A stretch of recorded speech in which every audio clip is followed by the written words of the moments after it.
Welcome to J is for Justice podcast. If live breaking news and following true crime is your thing, then please consider subscribing to my channel. And if you like what you see in my videos, please consider giving them a thumbs up.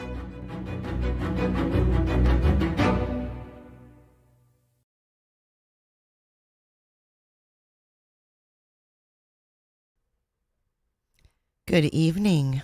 Happy Friday night. Welcome back to J is for Justice. This is our second live stream of the day. Tonight's deep dive into the Zorro Ranch, Epstein's Zorro Ranch. I hope you guys are buckled in because this is the wild one. This is the wild one. I learned a lot pulling different articles and things like that. So I hope you guys will enjoy going over this together because I couldn't imagine going over it with anybody else. And thank you so much, Marcy. She said, fuck it. Do it live. I'll write it and we'll do it live.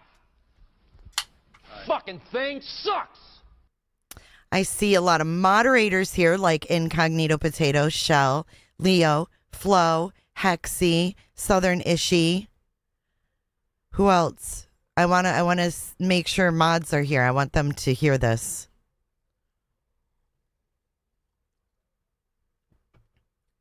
Hello, hello. Come on in. I just have an announcement about Nash Native that I wanted to tell everyone. Jerry, I have a question. Summer got the dog bone. Hi, Summer. Summer's right here. Summer got the dog bone. Thank you so much. But I need to know who sent me the birdhouse. If you sent the birdhouse, make yourself known. I'm so excited. Alyssa Ray, thank you for joining tonight. Good to have you. The baby shark, she loves it. You're like my little guy. My guy never destroyed this. Thank you so much, Summer. There's Shell. Thank you for joining, Alyssa. Hey, you two bad actors. Did Jerry send the birdhouse as well? Was that you? Someone sent, listen, you guys, a birdhouse with a camera that you could watch the freaking birds. I am so excited to set it up. Was it Angie? I did not have a gift. You did not send the birdhouse. Okay, the birdhouse and the toy came, but the birdhouse came in the box, you know, from the manufacturer. So it wasn't in an Amazon box and it didn't have a receipt. Marcy will claim it. Maggie Marie just became a member. Welcome to the Truth Seekers. Birdify. Yeah, I am so excited. Yeah, maybe I can show you guys like the birds and stuff. It's so cool. You can put them on your TV and stuff. You love yours. Another one's coming Sunday. You're so kind. Thank you. You got your mom one like that? I know, like I'm saying, I don't know. You think it was Angie from all of you? Oh my gosh, thank you so much, you guys. Hi, Linda. That's so sweet. I saw it, I'm like, oh my God, I wanted to buy one of those, but I just never bought one for myself. And when I saw it, I'm like, someone knows me. Hey, Steph. Thank you guys so much. I appreciate that. I want to make hi, Jen. Hi, Jen. I want to make an announcement. You may or may not know our moderator, Nash Native, who was ill. She passed away yesterday. And I don't want to go too deep into it because it makes me really sad. But all the moderators from our channel sent a beautiful, I think it's I don't know what it is, a jasmine plant. Hi, Stace. And we're going to plant it. I'm going to put it in a pot and it's going to be in my garden as like to honor Nash. So it was just really sweet. And Kels, thank you for, I don't know if Kels is here, but she sent the trellis for it because it's really pretty. It's climbing. You got more stuff coming? Oh my gosh, Hexy. Yeah, it's horrible. And Mother's Day weekend, it's just, dude, I can't. I just can't. So let's not, okay?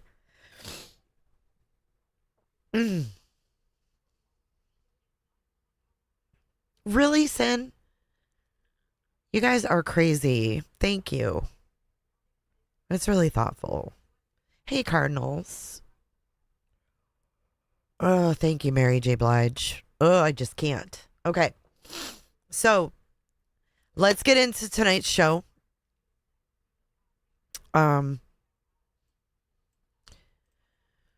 All right, let's talk about this. This ranch. I know a lot of you know about it. Some of you don't know anything, so don't get irritated or be like, oh God, everybody knows that, because not everybody knows that. Thank you, Hexy. Thank you, guys. Virtual hugs for everybody. I feel like I'm forgetting somebody. I don't want to forget anybody. But you might need your hat a time or two, but not really. I don't think you'll need your hat because this is all very true. So unfortunately, my tinfoil hat is going to sit over here. Maybe like 10 years ago, my tinfoil hat would have been on, but now this stuff is so real.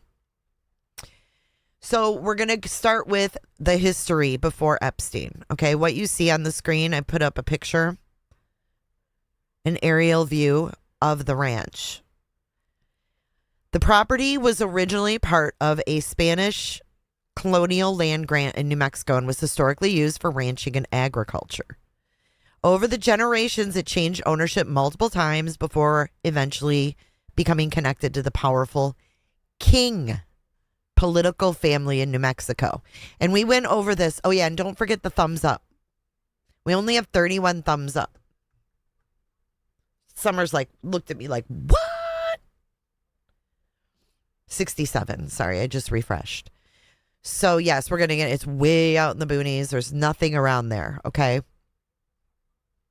Hey, Ember. 9mm, everybody welcome in. Come on in. Get yourselves comfortable. Okay, so the King family, we went over this in a live about this when I first found out that Zorro Ranch even existed. And we figured out that the governor, Bruce King, and his family owned the ranch and sold it to Epstein in 1993. Okay? The King fam, hey Kelly, was the governor of New Mexico. Former governor, rather, of New Mexico. And oh my gosh, Shortcake just gifted 5. Look at YouTube bad actors all looking green tonight. If you guys were one of the lucky recipients, make sure you thank YTBA. Thank you, thank you. Or I mean, thank Shortcake Girl. What do I think? YTBA. I'm like all proud of myself that I said YTBA right. Sorry. Thanks, Shortcake Girl. Mary Dean, thank you for 3 months of membership. She said, Jay fam, thank you for being such an awesome fam. We got some good peeps. We really, really do. Northern Beans, 33 months. This is where I belong. I've known all along, my people. When you know, you know. Hey, Shelly. Hugs back to you. Look at that. 5 more coming in hot from Flo. Oh, my God. You guys are crazy. Thank you. Welcome to the Truth Seekers. Coming in hot, just like the fajita. 20 months, Southern-ish. I love you all. I will never forget Nash. Amen. We love you too. I know you guys were close. Is she? I would have to say out of all of you guys, like, I would think, that Ishi and Nash were tight. Thank you, Shortcake. 3 months. Love you guys. Love you too, girl. So generous. Thank you. Nash was one of our moderators, 9mm. She was diagnosed with cancer a year ago and she passed away yesterday. Nash Native was her YouTube name. So anyways, back to Epstein. Thank you for the new Truth Seekers. I hope you're here for the truth tonight on Zorro Ranch.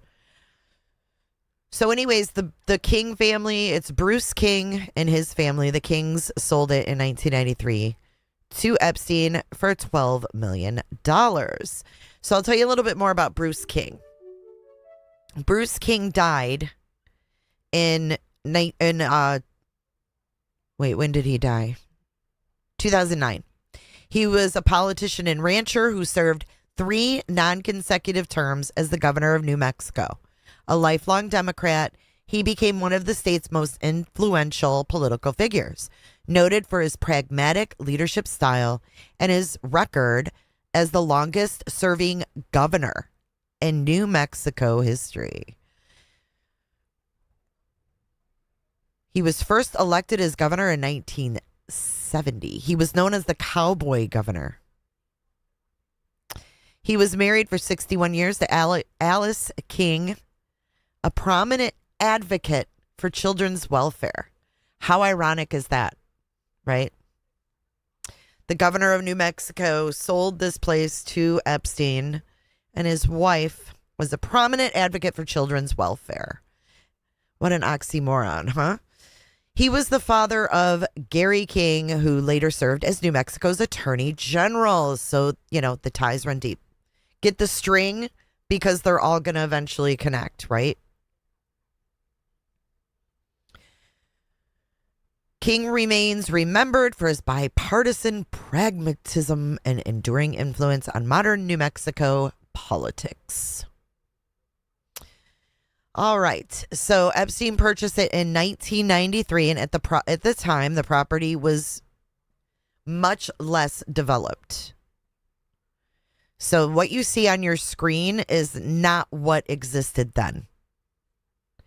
So why did Epstein want to buy a ranch in New Mexico? This part gets weird. Epstein later claimed he became interested in this ranch because of the scientific community. Now, this is what gets really weird, right? The scientific community around the Santa Fe Institute and Los Alamos area researchers.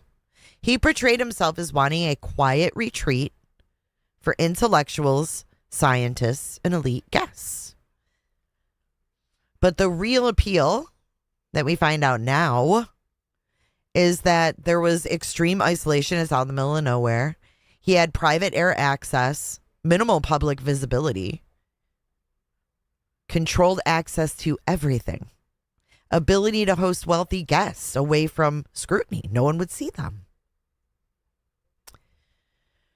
So several reports and court allegations later tied the ranch to Epstein's abuse network. The property also became linked to reports that Epstein discussed bizarre eugenic-style ideas there, including allegedly wanting to impregnate multiple women to seed his DNA. I'm just going to leave that right there for a second. Let you guys digest that for a second. Hello, PJ. Good to see you tonight. I think I missed I missed Pretty Hate Machine. 7 months. Thank you. She said, no place I'd rather be on a Friday night. Thank you. Marie, that's what came into my mind when it started about the scientist one, right? Okay, so let's keep going. So this place was completed by Epstein around 1999, the way that it is now. It was designed in a southwestern hacienda style and reportedly measured between 22,000 and 28,000 square feet, depending on the source. Imagine being brought to a place that's that big in the middle of nowhere, and you have no one to help you. It's a literal island in New Mexico, figuratively speaking.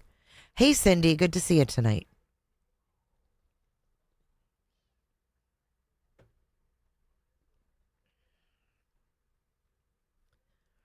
Features included a giant central courtyard, luxury guest suites, a pool, and we're going to look at some pictures. Private offices, a firehouse, guest houses, heated multi-bay garage, a helipad, private runway and airplane hangar, and also an antique rail car on the grounds. Okay, so One of the most shocking newer revelations is who constructed much of the compound. You guys ready for this? Recent reporting says that Epstein hired Bradbury Stom Construction. Okay. Maybe we don't need these after all. Maybe we should just put this little hat on just for a second, okay? Okay. Bradbury Stam Construction is a major New Mexico contractor known for classified government and military projects tied to places like the Los Alamos National Laboratory and Kirtland Air Force Base. According to reports, the company helped construct the mansion, the airstrip, the hangar, the helipad, garages, and support buildings. And this is per the New Republic. That connection fueled newer conspiracy speculation because of the contractor's federal military background, though no evidence emerged that the company knew of Epstein's crimes. Okay, so the next question is, how often was Epstein there? Nobody knows exactly, but there are multiple accounts that he visited regularly from the 90s through at least 2018. The ranch functioned as his primary private retreat place. Guests flew directly in via private aircraft. But get this, he hosted scientists. And we got some people. I got names, people, of who he hosts there. You guys ready? He hosted scientists, politicians, celebrities, all the people. According to older reporting, Epstein described himself as security conscious and paranoid about privacy there. Employees allegedly signed confidentiality agreements. Visitors that I could confirm, okay? Prince Andrew, big surprise, right? Woody Allen's wife, Bill Richardson. I don't know who that is, so I got to click on him. Hold on. Oh, God. Bill Richardson was an American politician and diplomat who served as governor of New Mexico, U.S. ambassador to the UN, and security of energy under Bill Clinton. Oh my God. He was nominated multiple times for the Nobel Peace Prize. He's dead now. He was the governor from 2003 to 2011. Wow. So he was in with the New Mexican government. Okay. The abuse allegations connected to the ranch, the most public are Virginia Guffrey and Annie Farmer. They both alleged abuse occurred at the property. So why are we talking about Zorro Ranch? Why has nobody really heard much about it? Because we've all heard about the Manhattan townhouse or whatever, his mansion in New York City, whatever it was, the Little St. James Island, his Palm Beach home, all federally rated, right? Swarmed in. But Zorro Ranch never reportedly received a comparable federal raid. Why? I said Guffrey. I think that's how you say it. Giuffre. Guffrey. Virginia Guffrey? Guffrey? Guffrey?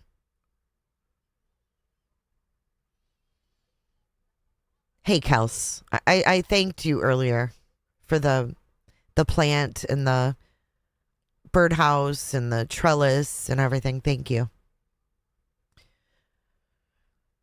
So why wouldn't they have raided that ranch like they raided everything else?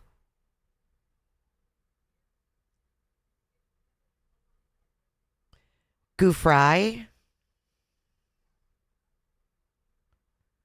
I don't know. I'm probably pronouncing it wrong, but it's not on purpose. Okay. But right now we're going to go over here because this is where it all began last year. On October 1st, a bunch of New Mexico documents were released on this. Mary Dean, thank you for your super chat. Jay, it's off the grid and doesn't come up on radar. What do you mean? What doesn't come up on radar? Hi, Rain King. Yeah, I know who she is. She's the blonde. She has since committed suicide. I know who she is. I'm not saying her name wrong on purpose. I truly thought it was goof-free. And the bird bath. Yes, thank you. All right, so all these new documents were dropped, right? And I'm just going to skim through this and then we're going to watch a little video. But there was thousands of pages of documents released last fall related to the New Mexico Attorney General's investigation into Jeffrey Epstein. And this began in 2019 under then Attorney General Hector Balderas. The investigation involved Epstein's sprawling New Mexico ranch, and the documents included hundreds of pages of media reports, land records, flight logs, court documents, and interviews with witnesses to Epstein's crimes. While documents fail to answer the questions that lawmakers and the public hope will be revealed by the files held by the DOJ, the documents describe interviews with multiple attendees and accusers who say they were assaulted there. Land records and letters included also claim that the state land office improperly awarded public land to Epstein and then failed to monitor the public land that was leased at a discount to Epstein. The documents also show that New Mexico state investigators traveled to the other states, including California, to investigate allegations lodged against Epstein. So, all right, so here's all of his properties. He had one in Paris, Manhattan, the Virgin Islands, the Zorro Ranch near Stanley, New Mexico, which is an hour outside of Albuquerque. But this one is the one that no one really talks about. But many of Epstein's close associates, including former Barclay Bank chief executive Jess Staley, and the now imprisoned Ghislaine Maxwell, spent considerable time at the ranch. And flight logs detail hundreds of flights in and out of the property over decades. According to reportings by the New York Times, Epstein intended to eventually use this complex as a base where women would be inseminated with his sperm and give birth to his babies. Whew. Okay, so this is according to two scientists and a financial advisor to which Epstein described his plan. And we'll get into later, the ranch was sold for an undisclosed sum in 2023. So there's some kind of church guy owns it now. I don't know.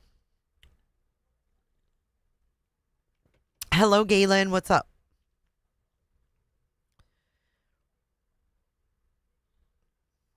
Okay, so the family of Gary King, we talked about him, right? Sold Jeffrey Epstein the land on which Zorro was built in 1993.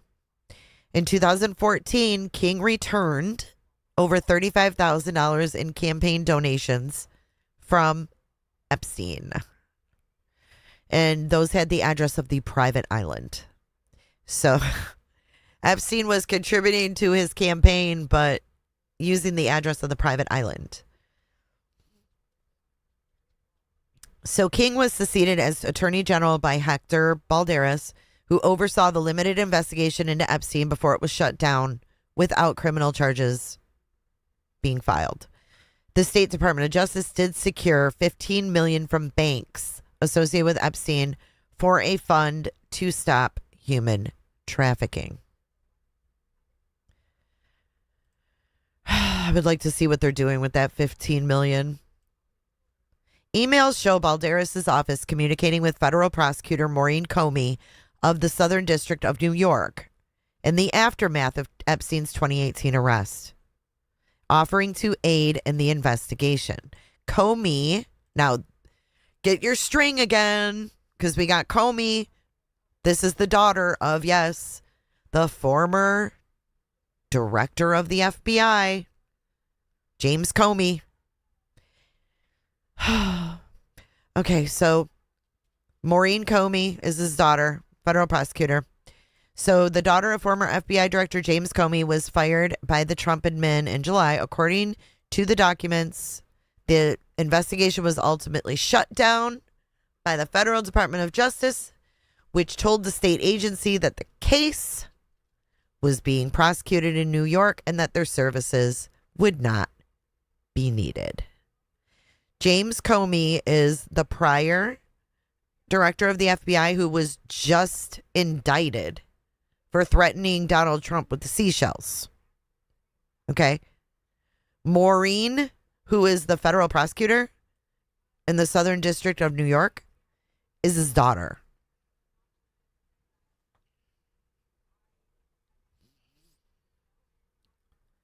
So this newspaper got the documents. They were mainly a lot redacted. Big surprise. But it says the clue to what lies in those redactions appears in a letter sent from Balderas to Maureen Comey in September of 2019. The enclosed documents include police reports, recorded witness interviews, correspondence among New Mexico state agencies, and documents related to Epstein's leasing of New Mexico public lands, Balderas wrote. So that was sent to Comey in 2019. I just don't understand. Like, we're getting UFO documents, we're getting all this other stuff, but we don't get all of the Epstein documents. Let's see what else.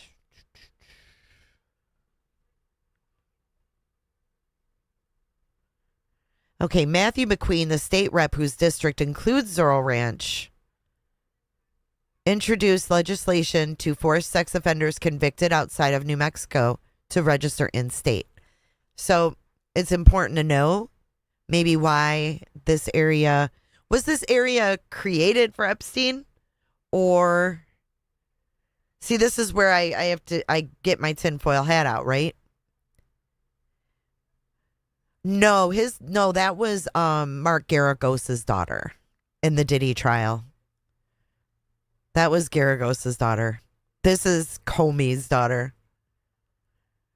But it's like they did not have a law in place in 2020 requiring sex offenders in other states to register in their state. So like, hey, come move to New Mexico. We don't give a fuck.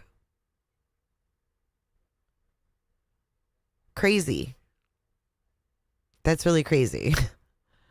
So anyways, McQueen said he drives by it and it's a constant reminder that Epstein slipped through the cracks. Did he slip through the cracks, or was it by design? So this has all the documents. If you guys... What is this? Transcript of Donald Trump's deposition. On what?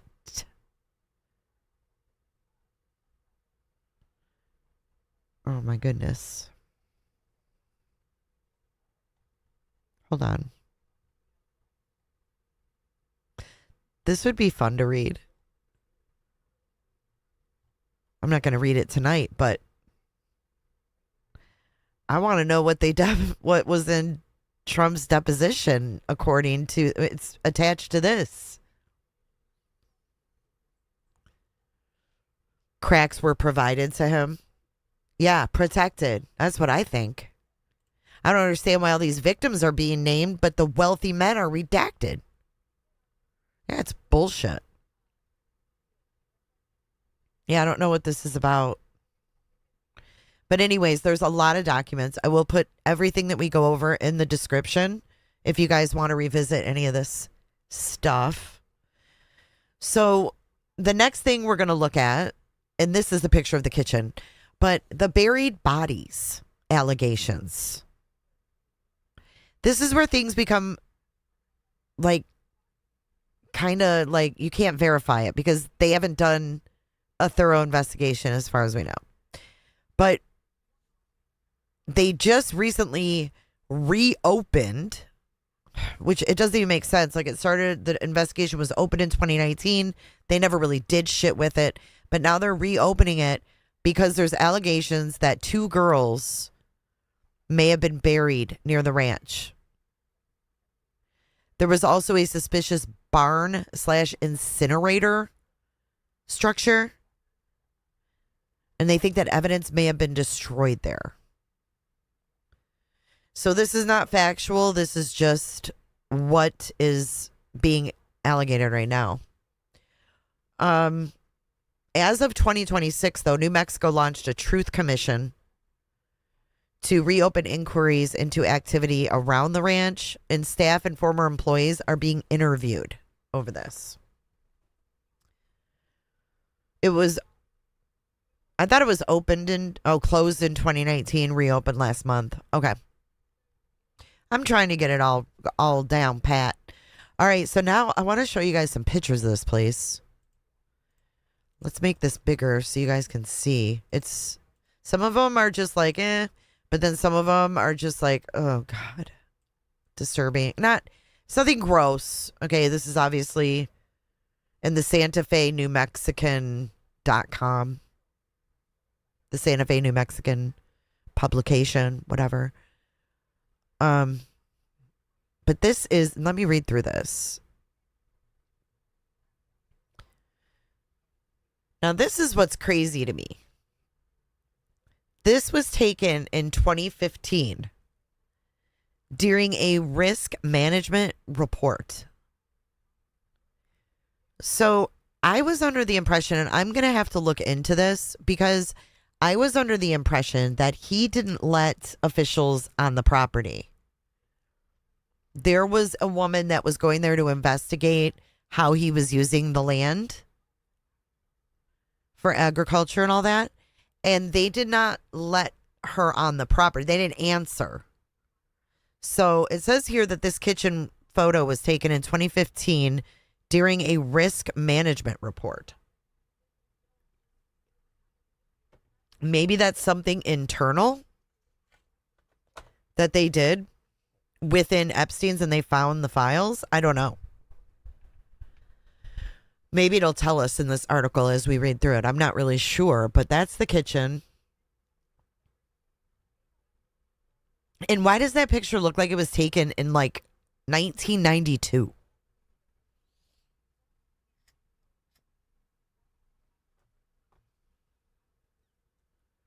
While he was leasing land at a cheaper rate through the state, pretty hate.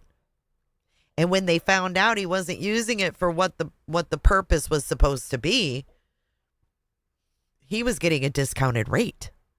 And if you haven't hit the like button, please hit the like button now. Hey, Purple, good to see ya.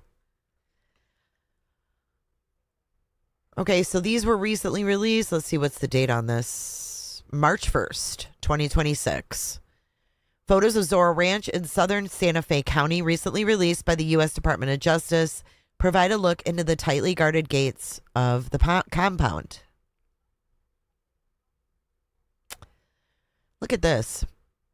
Quote, he apparently is a private man who has sworn his ranch employees to secrecy, end quote, the New Mexican wrote in 1995.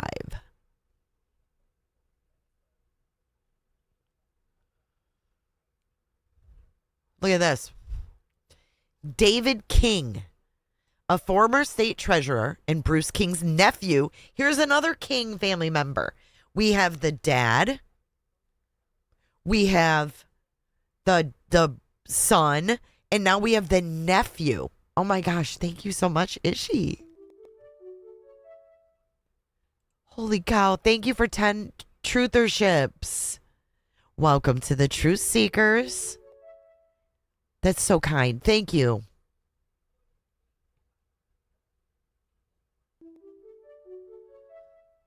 Welcome in. Welcome in. All right. So we have the king's nephew, right? Epstein. Oh, he said the king's nephew told the New Mexican in 1995 as construction of the mansion was underway. He's building what you want as a heavenly ranch. So tell me, the Kings. Do you think the Kings knew what he was doing? Welcome. Look at all the green in here. Coming in hot, just like the fajita.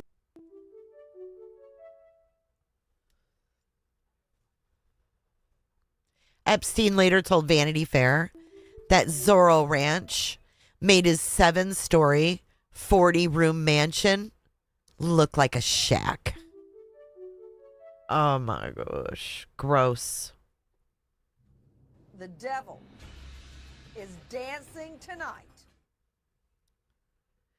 It's just gross how deep this goes. You know what I mean? Oh my God. Thank you so much, Pretty Hate, for birdseed. Thank you. Thank you. It's almost like it's a case of pedos protecting pedos. You know what I mean? Thank you so much. That was really generous. I'm going to need lots of birdseed. Hopefully my cat won't bring the birds inside. This says this is an undated photo. But this was included in the DOJ files released in January. Look at that place. Oh, it makes my Manhattan place look like a shack. Well, I don't know if they looked away or if they were doing the same thing. Right, Mary J. Blige? All of them. Remember what 50 Cent told us? He said it's all of them. It's all of them.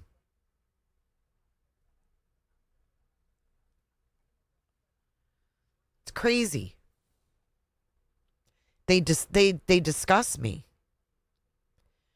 Here's the pool. This is another. Oh, right here. The Zorro Ranch pool appeared in a 2015 risk management report found in the U.S. DOJ's file release. The pool with the pink wall. Near the ranch entrance was Ranch Central, a small village. What? With 10 structures, including a 7-bay heated garage, a ranch office, a firehouse, and the property's original adobe residence that was later expanded. Zorro Ranch also had a 3-bedroom lodge and off-the-grid log cabin, as well as a 4,400-foot airstrip with an aircraft hangar and helipad. This is the Zorro Ranch office right here.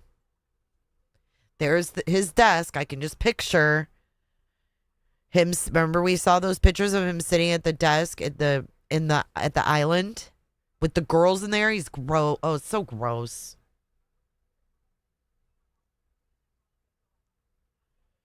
Oh, he made all of the staff sign confidentiality agreements. They were scared. They were sworn to secrecy. White Lotus, thank you for your super chat. Love and hugs to all you ladies who lost your amazing friend. Thanks. Off the grid meaning can't find it on Google Earth. Oh, weird. I didn't know that. Thank you, White Lotus. Cindy Arnold, I know it felt good. It felt good. It felt good. They also had a shooting range at the ranch. Someone's redacted right here. Why are we redacting the guys that are shooting bows and arrows with Epstein? Why are we redacting their faces? Oh, it's a victim. Never mind. That's a girl. Sorry, my bad.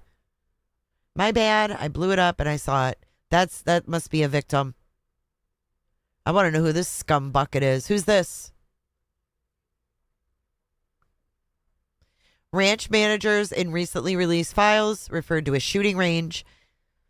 Several photos in the files show people outside what appears to be the ranch shooting arrows and guns. Remember we talked about the train Hey, Lori. Hey, Vogue. This is the train.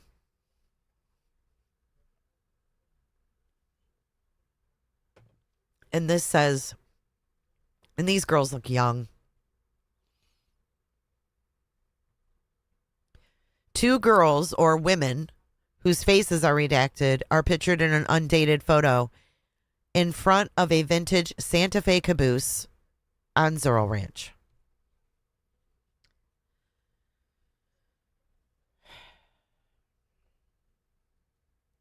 Why did they not investigate this one place?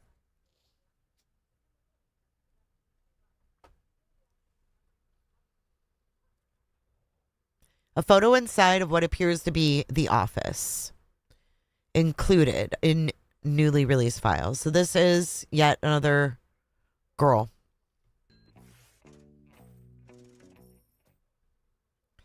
Hey, Wayne, thank you for your super chat. Hey, Jay, daughters have fathers and mothers do not know where they are. I would have gone scorched earth on this son of a bitch. I know. They were actually brought in under the guise of modeling. Or you just got to give them a massage. I'll pay you this amount of money. And we wonder why so many people are missing in this country.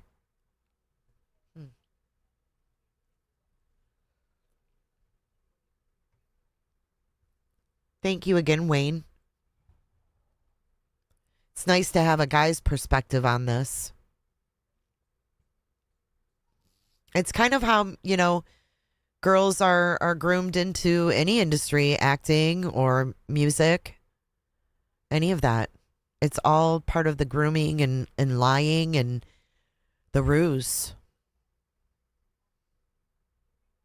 It's horrible. It really is horrible. There's a picture of the caboose right there. He just placed it there. Right there in the middle of nowhere. They must have felt so trapped. I know. Scary. Makes you wonder what the freak he put that there for. Like, Trump's wife was groomed. Yep.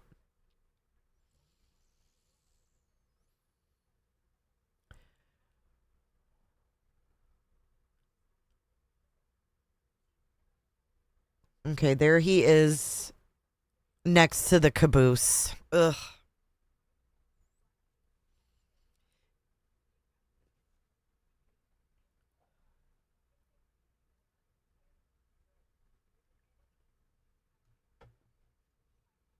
Oh, this says he had a... Oh, look at this. According to a 2015 assessment included in the file. Who did an assessment? Wait a minute. I need to know who did an assessment. Someone he paid? Anyways, it says that the living area was 22,700 square feet with a basement. The basement, y'all, was 6,490 square feet. The basement. They think he did have an incinerator, and I'm going to show you it. There's a really weird building that they think he used as an incinerator. So here's 2 girls posing in the desert. You can see like a 4-wheeler or something behind them. These girls are young. You can just tell by their body type that they're young. And they think they're... Oh, God, it's just so sick and sad. Here's Epstein's Zorro Ranch office right here. This is the rear view of the Zorro Ranch.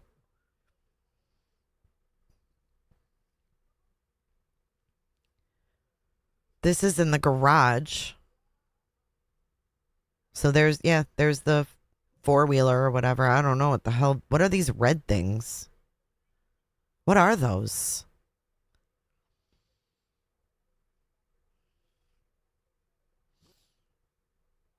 Do it, lady Cindy. Get another glass.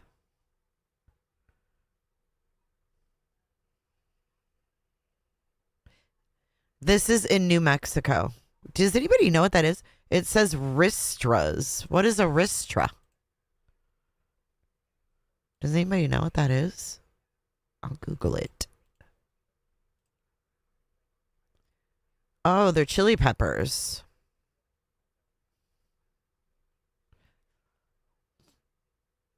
They're chili peppers hanging in the garage. Okay. That's kind of weird, right? Random. Here's the firehouse.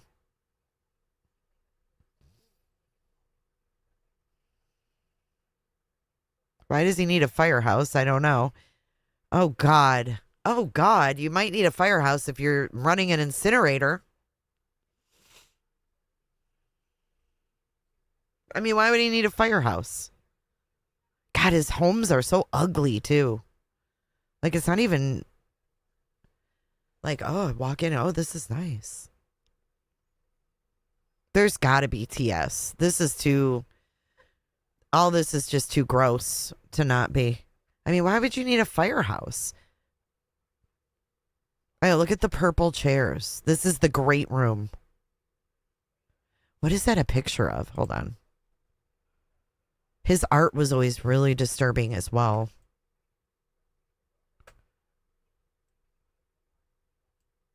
What is that?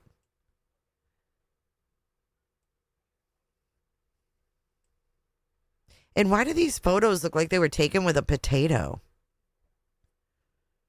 Maybe he was required to have a firehouse. Oh, maybe.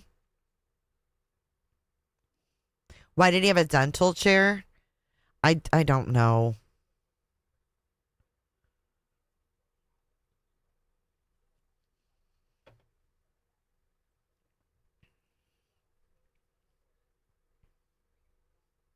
Creepy. An unknown person poses outside Zorro Ranch. Another girl. It looked like a woman holding a child. His girlfriend was going to school for what? Dental? Dental. This is a guest house. Hang on, let me make this smaller. This is one of the guest house. I think there's 3 of them. That's it for those photos. Yeah, I mean it's really ugly. He paid for her college. Really, I didn't know that. I must have missed that. Thanks, Sin. All right, so let's switch gears and let's watch a little bit of video, if you will.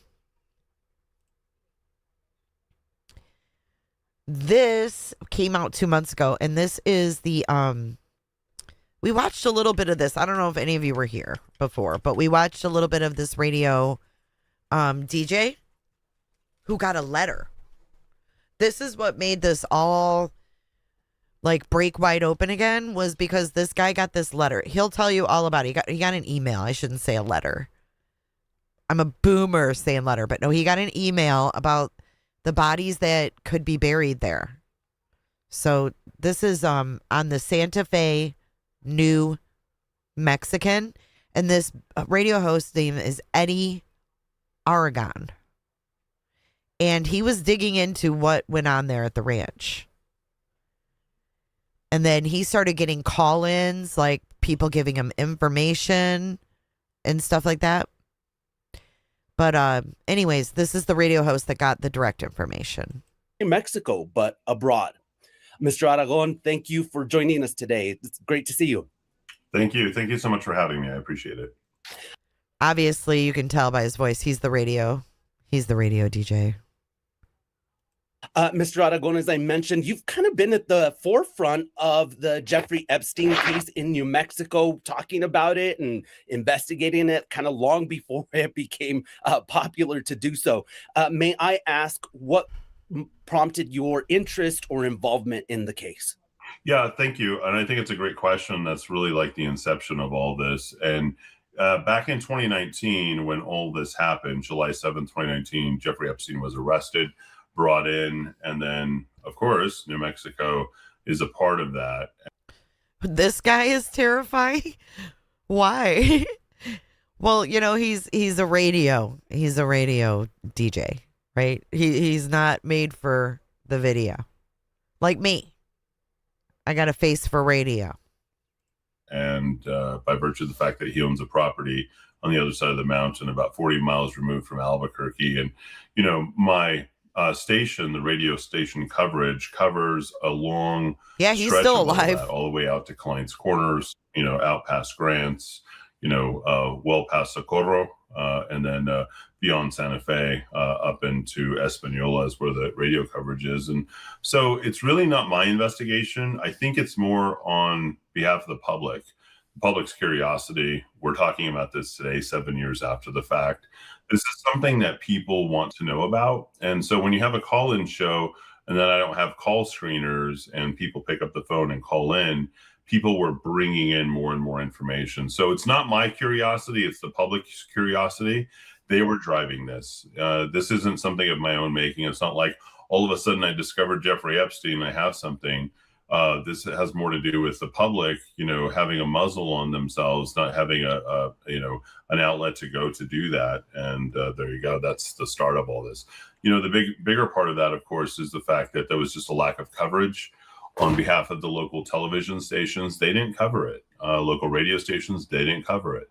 You know, newspapers, aside from the great job that you guys have been doing over at the Santa Fe New Mexican, really didn't cover it, you know, didn't do any in-depth. We're a non-disclosure real estate.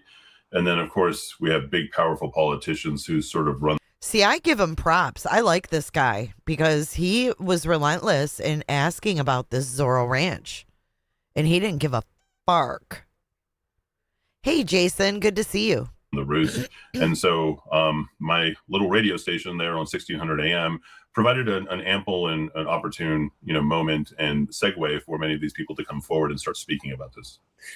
Sort of on that topic, it seems as though the Epstein case, at least in New Mexico, as you know, we just discussed, hasn't gotten as much media attention, hasn't gotten as much attention as some of the other properties that Epstein owned. And I'm curious why you think that is. Well, you just have to look at the rulership of a single party with particular politicians over a longer period of time. You know, there's no science to that. Which is what we talked about, right? The governor, the governor's nephew, and the governor's son. Jason, welcome in. Thank you for joining tonight. I hope you're having a great, fabulous Friday night. And that Detroit D looks good next to your name, Mr. Jason. Oops. Why do I always do that? Okay, we're going to skip forward just a little bit. I think, you know, we're the fifth largest state in terms of landmass. We're a huge state. You and I love being here. We have, you know, amazing weather. Santa Fe is the greatest place on earth. It really is. I love it. I just can't tell you how much I like it. And then you think about everything from Operation Paperclip, which most people don't even talk about or think about. You know, think about Oppenheimer, just won Best Picture, a couple years ago. I'm like, all this stuff is taking place right here, man. And the biggest story with the most undercover thread that's out there is the Jeffrey Epstein story. And there's so many layers. I mean, Daniel, I don't even know if there's enough time in your and my lifetime to cover everything and to get to the level of sophistication. It really takes a high level of lateral thinking and understanding. And it's not just about culture, and it's not just about the. He loves the tinfoil hat. He loves this tinfoil hat. So he mentioned Operation Paperclip. Operation Paperclip was a secret U.S. program, intelligence program from the 1945 to 1960 that brought in, and this is what cracks me up. A lot of people don't know this. Wait, I want to do a poll real quick. Put a 1 in chat if you know what Operation Paperclip is. Put a 2 if you never heard of it. Real quick, go. Go, go, go. Do you know what it is? Do you not know what it is? 1 yes, 2 no. Never heard of it. I'm just curious. Don't be ashamed if you never heard of it. A lot of people haven't. It's crazy. See, we should have learned about this in history class. You're gonna be mind blown if you never heard of it. So Operation Paperclip was a secret U.S. intelligence program from 1945 to 1960. 60s. That brought over 1,600 German scientists, engineers, and technicians, many former Nazis to the United States after World War II. Its primary goal was to harness German expertise in rocketry, aviation, and medicine to gain a technological edge in the Cold War and prevent the Soviet Union from capturing these experts. So, yeah, that's how we became the greatest. Is we brought some of these Nazis over, right, that were really smart and intelligent, and we needed their intelligence. But what's crazy is that we've taken people, like, for example, there was a guy in Michigan. He was in like his late 80s, and they deported him because they found out that he used to be a Nazi soldier. But it was A-OK for us to bring over some 1,600 German scientists and engineers so we could have all their tech, right? So we could be the greatest country in the world.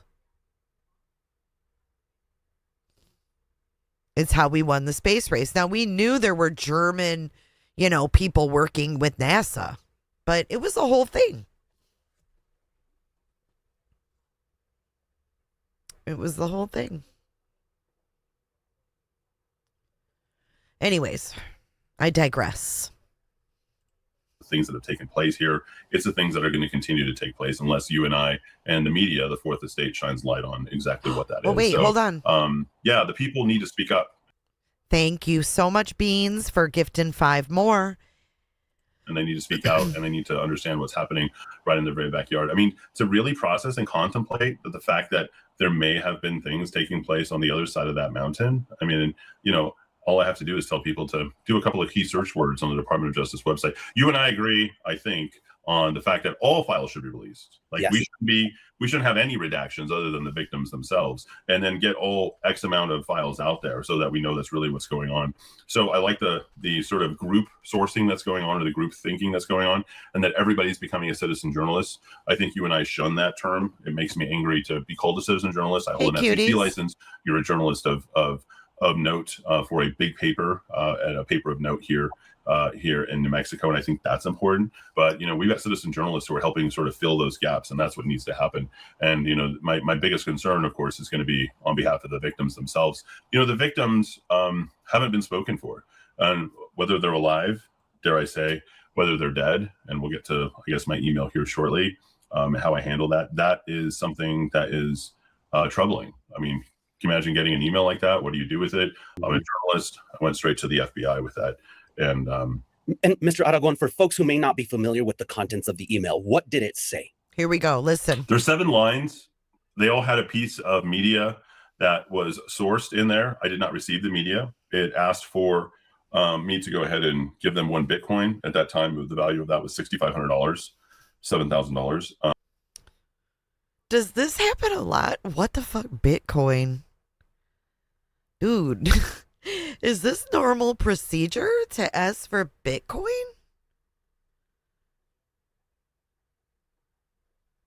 I'm just asking. I just don't hear about this stuff very often.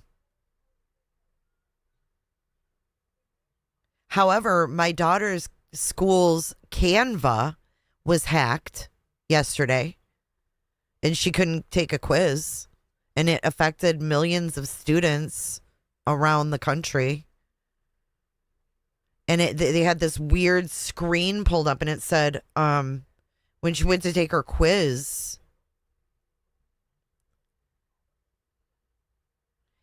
it said, hold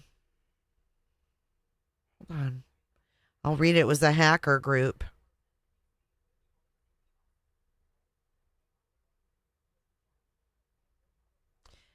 It said, Shiny Hunters rooting your system since 19, smiley face. Shiny Hunters has breached infrastructure again. Instead of contacting us to resolve it, they ignored us and did some, quote, security patches. Warning, if any of the schools in the affected list are interested in preventing the release of their data, please consult with a cyber advisory firm and contact us privately at to negotiate a settlement. You have till the end of the day by May 12th, 2026, before everything is leaked. Infrastructure still has until EOD 12 May 2026 to contact us. Download affectedschools.txt. And then it says visit us at blah, blah, blah, big thing .onion. Look at this. Hold on. Let me see if I can do this. That's what it looked like. Can you guys see that? That's a picture of her computer screen when she logged in. And she was like, what the hell? She's like, dude, my school's Canva was hacked. And then they like canceled her quiz. And her professor said, if they don't pay the ransom, then the quiz is canceled. So then today she had the quiz and she texted me and she's like, they must have paid the ransom. And I'm like, what the fuck is going on? Like, does this happen a lot?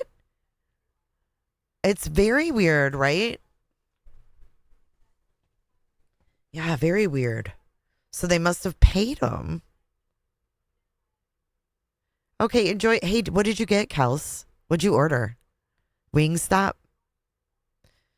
Yeah, it was very strange. My response to that was to give it directly to the FBI because I didn't know what to do with that. But it just Yeah, I mean, you get a request for Bitcoin. I mean, what the fuck? It sounds like the shit that went to TMZ. At time, the value of that was $6,500, $7,000. My response to that was to give it directly to the FBI because I didn't know what to do with that. But it described things that were illegal: underage, child pornography, rape, suicide, Oh my and then God. strangulation and death of 2 individuals at Zorro Ranch, which has yet. Can you imagine getting this email? Wait, hold on. Let's hear that again. Go ahead and give them 1 Bitcoin. At that time, the value of that was $6,500, $7,000. My response to that was to give it directly to the FBI because I didn't know what to do with that. But it described things that were illegal: underage, child pornography, rape, suicide, and then strangulation and death of 2 individuals at Zorro Ranch, which has yet to this day, on this day here in March, we have yet to uncover. And Mr. Aragon, when you received the email, did you think it was legitimate, or did you think perhaps someone was playing a trick on you? Yeah, that's a question I get asked often. Someone was trying to like blackmail me because I was covering this, or because the public was interested in this. It's a double-edged sword. It could have gone either way. That's why you turn that kind of information over to the FBI. If someone's trying to extort me, that's one crime. If someone's in possession of child pornography, that's another crime. It's not for me to sort of discern what that is. I just know that I had it and I had to turn it over. So, you become very astute about the types of informations and leads that you receive from the public. And I have to do the same thing in my background as well. And I have a wide open phone line where people constantly call or text or send me information. And it's annoying, but when you get something of that nature, you go and you contact the FBI, you sit in there, you give your phone number, social security number, and all that information and say, hey, you know what, here you go. What can you do with this? And Mr. Aragon, the sender claimed to be a former Zorro Ranch employee, correct? And also claimed to have taken videos from Epstein's home, including one depicting sex with minors. Is that correct? Correct. Okay. So once you hand it over, and how soon did you contact the FBI, and kind of walk us through that process of what happened next? I don't know how soon, based upon the receipt and me sending. So the FBI had to ask me a second time. So I must have contacted the FBI almost immediately because they were asking for the information from me. So the agent in the Albuquerque office actually came back to me a second time to ask me for the information. So I must have contacted him immediately, and I was still sort of leery about whether or not I should, forward the information, or if this was even worth pursuing, one or the other. It's hard for me to kind of think back to that time in particular. I have the receipts, and that's the information. So, the best I can do is, surmise that I know that I did the right thing, but I don't know how quickly. Okay. And was there, you mentioned that you were contacted again by the FBI, but was there ever any follow-up? Did they ever say, we checked it out, this is what we were able to uncover? Did you ever receive any information or any follow-up from the FBI? No, I actually contacted them again. I attempted to email them again, or the source that sent it to me, I know that the Bitcoin has been verified for a fact. The FBI never even followed up with him, but the Bitcoin was verified. And then I tried to contact the agent on that, in addition to the person who sent me. The email bounced back. You get that, no email no longer exists. It was a Proton Mail email address. And then I know that the Bitcoin has been verified by the FBI. And then I think as recently as, I want to say February 22nd, I texted an FBI agent directly who I had her cell phone number. I sent her information and I told her who I thought that it was. And I have received no information back. Oh my God. Yikes. I need to hear that again. For a fact. And then I tried to contact the agent on that, in addition to the person who sent me. The email bounced back. You get that, no email no longer exists. It was a Proton Mail. It was a what? Proton. It was a freaking Proton. Oh my God. Not Proton. Damn. You get that, no email no longer exists. It was a Proton Mail email address. And then I know that the Bitcoin has been verified by the FBI. And then I think as recently as, I want to say February 22nd, I texted an FBI agent directly who I had her cell phone number. I sent her information and I told her who I thought that it was. And I have received no information back. And Mr. Aragon, may I ask how you think you know who the sender was? That's a great question. So that's the most important question, right? So, I mean, the answer to that question actually gives you the best insight as to the inner workings of Jeffrey Epstein and the structure and who had access to what house and what part of the property and what was done and how long were people employed, et cetera, et cetera. Not only do I know pretty much every person that has been employed over there, but I know how long they've been employed. I know the relationships to each other. Like, this isn't. Oh my God. They gave him the mots. Dude, can you imagine being, though, just a regular old radio DJ and then you get all this info dumped on your lap? And you, oh my God, and Harvey's in the oh my God. Just wrap me in it, Nick Stan. Just wrap me up in it. Important. He's sharing a lot because they're not doing anything. The most important piece of all of this is who knows who and what. No agency that's currently investigating Zorro Ranch is going to get any of this information. Remember, all of this stuff was done under the cover of things that were happening then and now, and there was no investigation of Zorro Ranch. Now that there's an investigation of Zorro Ranch, many of these people who worked at Zorro Ranch, were involved in Zorro Ranch, were contractors at Zorro Ranch, they all have people who are going to be working with, and they're going to stall out those subpoenas and they're going to stall out everything. So that's a very important component of all of this. So where was I able to get this information? Well, when it's inbound, people come to me and then they tell you things because they think that there's something that's going to happen. Justice is going to be done. We're going to seize Zorro Ranch. Things are going to. Yeah, see, people reach out to him and think, okay, this guy can be a vessel. And then he turns it over and peters out. No pun intended. Smoke him if you got him, Jack. Going to happen. There's going to be perp walks of the people who are alive. Now they're no longer alive. Of the people, they want to hold them accountable. I mean, I will tell you on the face of this, and I think everybody will agree. The people who worked over at the ranch had not just a negative opinion, but a very empowered, negative, horrible opinion of Governor Bill Richardson. And that's where they all kind of go to. They have an axe to grind with him.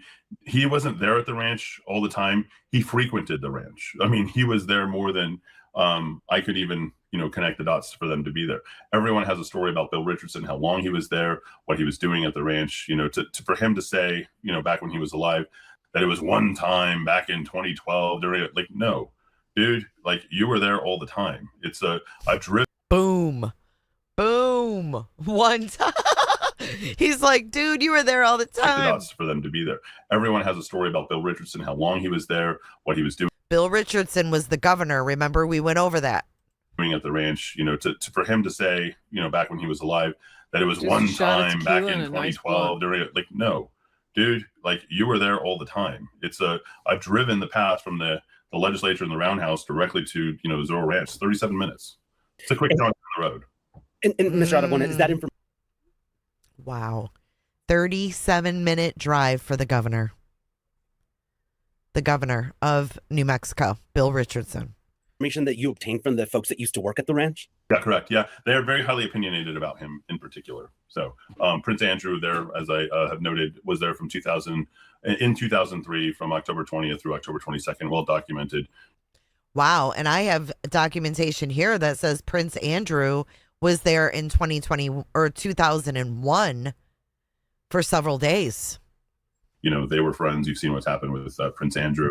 The deal that was put together for Virgin Galactic, you know, being Prince Andrew being the primary trade representative, then you look at the timelines and everything, you know, that is in fact put together by Jeffrey Epstein, Richard Branson. I mean, there's a picture with Richard Branson, Jeffrey Epstein, and the basically the guy who made Segway, with them documenting how many appointments or securities that they're going to go ahead and bring into their company. Hold on. Virgin Galactic has their own space flight expeditions. Did you guys know that? 2 days ago, Virgin Galactic shares a first look at its new spaceship. Oh my God. It's a British-American space flight company founded by Richard Branson and the Virgin Group. Wow. Virgin Galactic is the world's first commercial space line. This is their tagline. Virgin Galactic is the world's first commercial space line, and our purpose is to connect people across the globe to the love, wonder, and awe created by space travel. It was founded in 2004.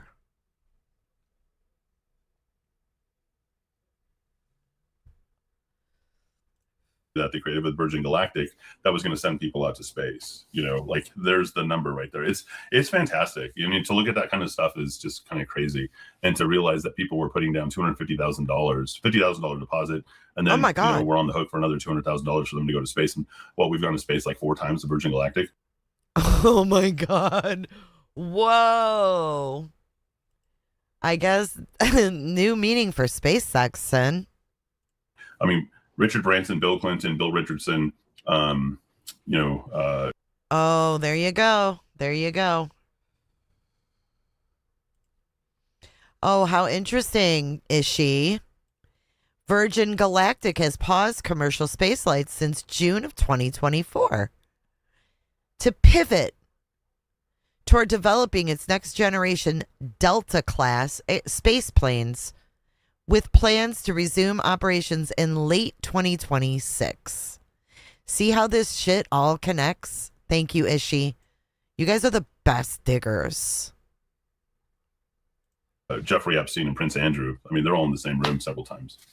And Mr. Aragon, in speaking with the folks that used to work there, did any of them report, you know, seeing anything that was, you know, involved trafficking of minors, anything that they've relayed to you that would rise to a criminal level? Yeah, so that's such a broad question. There's no way for me to kind of noodle into all the details and the various times these people have made commitments to me about seeing younger, you know, there's no way for someone to know whether or not someone is underage or 18 or 16. Right. But yeah, I mean, it was very apparent to all of them that there was many very young, attractive women who were there at the ranch. Okay. I mean, even if they were 18, you know, it's still fucking sick and wrong. And they lied to them and they abused them. You know, I'm so over this. You know, if they were of legal age. I mean, where do we accept the fact that these girls were groomed and lied to under false pretenses by Ghislaine Maxwell? Oh my gosh. So what? The company retired its VSS Unity spacecraft after a series of flights and focusing on building new vehicles in Arizona. Right. I don't care if they were 20. Right. Exactly, Cindy Lou and Flo. Yeah, we're going to get to that, Wendy. Wendelin. Mr. Aragon, as you know, the New Mexico Department of Justice has reopened its criminal investigation into Zorro Ranch. Has the Office of Attorney General Raul Torres reached out to you? I mean, given you have reached out to them. I actually reached out to the commission. I saw Andrea Romero, out in D.C., and so I figured she was busy, so I waited for her to get back, and then I reached out to her, and she put me in touch, and I finally, literally today, yesterday was the first day, and they're like, "Thanks for reaching out." I'm like, "Hello, you guys have my email that you used to open this up commission, and you guys haven't contacted me yet." So you got to contact me, but I ended up. Unbelievable. So who was it? Has the Mexico Department of Justice reached out to you? This guy has the MOTS. And the New Mexico Department of Justice hasn't reached out to this guy? Or the FBI?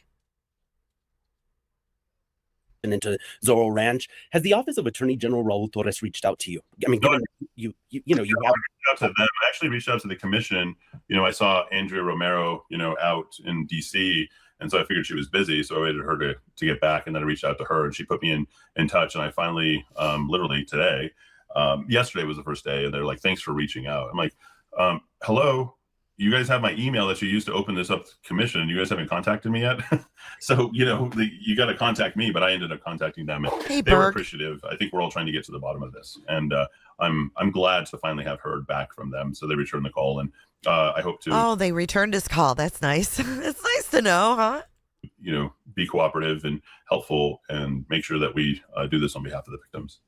And for folks who may not know about the commission, it's a truth commission that was established during the 30-day session to investigate allegations of crimes at the ranch. It is it's a bipartisan panel of lawmakers. And I was going to ask you what advice you would give the commission and what role, if any, you would like to play in that process. He's I don't want anything to do with it. If you're asking me for the advice that I'm giving the commission, is they need to talk to me as soon as possible. They need to get me on board with the commission. I'm under no obligation as a member of the media to respond to anything beyond the subpoenas that are beyond the FBI information that I've already surrendered to them. I will be happy to give them their unredacted files, but I have no part of. They haven't even gotten the unredacted files from this guy. What are they waiting for? And commitment to this at all. This is not interested. I don't care about Republican or Democrat. I don't care where it goes, what it does, who it hurts, who it doesn't hurt. I'm not interested in that whatsoever. There's a cover up, no doubt about it. Richardson was live back in 2019. I've seen all the emails. I asked under, why the land commissioner didn't seize the land she should have. Stephanie Garcia Richards, Hector Baldera certainly had the power within his office to go ahead and do that. Get me involved and, direct this in a way that's honest and that makes New Mexico look great, that restores our reputation, that makes sure that we don't look like a place where people come to hide out and escape and nobody can find us. I mean, it's like we ran this giant witness protection plan for Jeffrey Epstein, and I'm so glad he said it. He's totally legit, is she? Mm-hmm. If the commission wanted the truth, he has the unredacted files. How did he get here? How did it start? Bones, what's up, Bones? Why did he buy this property? Was the property I've got so many things for them, and I'm the best person to go through. Not a Democrat, not a Republican. I think yourself, you, and I think Clara Bates, who's been doing a fantastic job of writing about this, and you, Daniel Chacon, who's got a commitment to the people of New Mexico. We've got media that's a voice for people. And, that's what we're licensed to do, is we got to go out and do that. So, if you were to put me on the commission and get me involved, I only have one commitment to, one person, and that's the citizens of the state of New Mexico and the victims of Zorro Ranch. At the end of the day, that's the way that this needs to look. I don't need to take trips to Washington, D.C. I don't need to worry about my old friends who I used to know who are no longer with us. I don't need to worry about my political connections or protect any sort of reputation. We need to get this stain off of our state of New Mexico. I think, with our cooperative efforts in the media and with the public's input, I think we can get to the bottom of this. So if you get a person like me involved, you're going to get no BS, and you're going to get, you're going to get to the bottom of this and uncover the truth. Right. And why haven't they already gotten in touch with them? I mean, this is 2 months ago. This guy's name is Eddy Aragon. I'll put it in chat. And he's a radio DJ in New Mexico who started getting call-ins about the ranch because he always talked about the ranch. Like, what's going on? Why didn't they investigate it? Because they raided the island. They raided Jeffrey's Florida property. They raided his Manhattan property, but not this one. There's going to be a session on Epstein survivors at CrimeCon. Really? With no political motivation. And Mr. Aragon, you really Who's touched on the hosting topic that? I wanted to ask you about, and that is, what are some of the big questions that remain unanswered that, I don't know if it's the Truth Commission or investigators, but what are the big questions that remain unanswered in this case? So back on July 7th, 2020, we, a group of people and myself, I was just listening to a podcast of my radio show back on January 27th. If you search Epstein, Eddy, Aragon, it'll come up. And I talk about. Okay, so if you search his name, I'm going to find it so you guys can listen. It sounds very, like he has a very interesting show. Epstein. What did he say? What did he say again? January 27th, if you search Epstein, Eddy, Aragon, it'll come up. January 27th. All right, let's see. Oh, TMZ? TMZ reported on it. You guys? Okay, here's his. This is his. This is on Apple Podcasts. But at least you can find his show and then go from there, and you can watch it wherever or listen wherever podcasts are. So that's the podcast on Apple. But look at this. TMZ reported on it. So I'm joined today by someone named in the Epstein files for receiving an anonymous email from a sender that has piqued the interest of authorities and Why don't they interview Harvey about him being in the has played a role in starting this massive investigation in New Mexico regarding Epstein. He's best known for hosting the radio show The Rock of Talk based out of Albuquerque, New Wild. Mexico. Mr. Eddy Aragon, thank you so much for joining me. It must have been the same day. He's wearing the same shirt. I don't care for that young man, to be honest with you. New owner, he should have never been given the opportunity. How did that get transacted here? Okay, here we go. We're going to hear about the new owner. Listen. I mean, you don't talk that much unless there's something here that is hidden or needs to be hidden. New owner. That's just a fact. They should have seized that ranch. The new owner, he should have never been given the opportunity. How did that get transacted here in the state of New Mexico? There's no way that the new owner should have ever been able to buy that property. Mm-hmm. Did anyone ever try to discourage you from covering the Zorro Ranch story? How about the world? My radio station was taken out on November 29th, 2020. So when you get an entire radio station taken out and the FBI didn't do any investigation into that, yeah, they wanted me silenced. That's very interesting. I'll send you the video. You watch it. Happened 4:22 a.m. on November 29th, 2020, and they go in specifically to take out my radio station. I was never back on FM again. What do you mean take out your radio station? Can you clarify what you mean? Destroy it. Okay, so hold on a second, guys. All right, so this interview was March 5th. Okay? This interview is March 11th. Or I'm sorry. This interview is March 9th. And he's saying this, and he's got this. So between him talking to this guy on the Santa Fe New Mexican, but what was that edit, TMZ? What horrible editing. But it looks like something happened. They tried to vandalize his radio station or something. Watch. The Zorro Ranch story? How about the world? My radio station was taken out on November 29th, 2020. So my radio station was taken out, what? In November of 2020. Maybe this is something that happened before. I never heard about this. So when you get an entire radio station taken out and the FBI didn't do any investigation into that. What is going on? They didn't do an investigation into that in 2020. Yeah, they wanted me silenced. That's very interesting. Send you the video. You watch it. Happened 4:22 Horrible editing. Okay, so this is the video. a.m. on November 29th, 2020, and they go in specifically to take out my radio station. I was never back on FM again. What do you mean take out your radio station? Can you clarify what you mean? Destroy it. Just No longer take it exists. off air, basically. Correct. Yeah. Interesting. How do they do that? Okay. Who did that? Great question. I wish I knew that. Oh, wow. I have a pretty good idea of What does that mean? the types of people who did it, but there's no way I could put any sort of. Did they give you any reason whatsoever? No. Wow. Okay.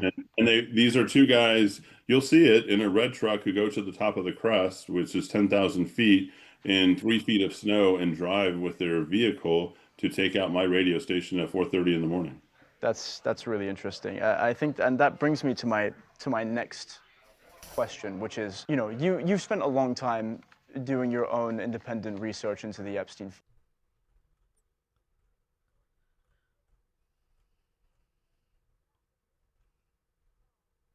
2 a.m. on November 29th, 2020, and they go in specifically to take out my radio station. I was never back on FM again. Hold on, I'm What do you really mean confused. take out your radio station? Can you clarify what you mean? Destroy it. Just No longer take it exists. off air, basically. Correct. Yeah. Interesting. Wow. Oh my God. Okay. Who did that? Great question. I wish I knew that. Oh, wow. I have a pretty good idea of the types of people who did it, but there's no way I could put any sort of. Did they give you any reason whatsoever? No. Wow. Okay. And these are two guys, you'll see it in a red truck, who go to the top of the crest, which is 10,000 feet in 3 feet of snow, and drive with their vehicle to. Okay, so he's talking about like his antenna. Okay, 10,000 feet. That's why there's snow. They went up and literally took down his antenna. Yes, the antenna. That's why there's snow, because it's 10,000 feet up in the mountains. Which is 10,000 feet in 3 feet of snow, and drive with their vehicle to take out my radio station at 4:30 in the morning. That's really interesting. I think, and that brings me to my next question, which is, crazy. You've spent a long time doing your Hey, own Gina. independent research into the Epstein files. And what I want to ask you is there something flying under the radar now that the public should be paying much closer attention to? They course. should ask the most obvious question is, why was Jeffrey Epstein here in the state of New Mexico? And then the second question is, why is Zorro Ranch the only place that was not taken down by the Fed, by the local agencies, or anybody? I think. Yeah, I mean, those are the two huge questions. Why did that ranch not get raided when all the other properties, right? I mean, that's, and why was Epstein even there? And what's the deal with the governor and his nephew and his son? Well, welcome back, Gina. There's plenty of people who will benefit by the truth not coming out at Zorro Ranch. As someone that's spent extensive time looking into Zorro Ranch and the Epstein files, I want to ask you a broader question, which is, what do you think is going on here? Not just with Zorro Ranch, but with the Epstein files as a whole. Why are there so many redactions? What's the play? The best thing that could happen for Trump, and I think for the FBI and the current DOJ, would be for them to just release all of the files and Release for us, all and of for them. everybody to just go through them. I mean, you have seen perp walks in Europe. You've seen attempted suicides of former prime ministers and former prime minister of Norway. You've seen Barack Obama's legal counsel basically resigned her position at JP Morgan Chase. So you see a lot of things that are happening, and we're not getting any perp walks here. We're not getting anybody at all. Right. I mean, you got to give it to England. At least, they did some arresting. Thank you so much, Jason, for your super chat. And thanks for spending Saturday evening with me. Being brought to justice right now. So when you have to bring everybody to justice, that's, I think a great functioning republic should have accountability. If you could say one thing to the people spearheading this investigation, what would it be? You're 7 years too late. You better use your resources, and you better not politicize this situation. And to only do that, you'll be doing so at your own peril. The truth is already out there. This information for you to go back and get it and think that victims are suddenly going to go forward or come forward. Virginia Giuffre is dead. She's gone. How are you going to go back? I mean, how come the Truth Commission wasn't established while she was alive? Nothing was done here in the state of New Mexico. So, in my opinion, it's just another political thing that's being done in an effort to kind of get on the right side of the public opinion so that they can go ahead and win the, 2026 midterm election. It's a sad thing to say this. I mean, listen to how like just how small that sounds. And that's sad. I don't want to see political rallies at Zorro Ranch. I want to see seizure of the ranch prior to it being sold. I mean, I don't know how that property gets sold.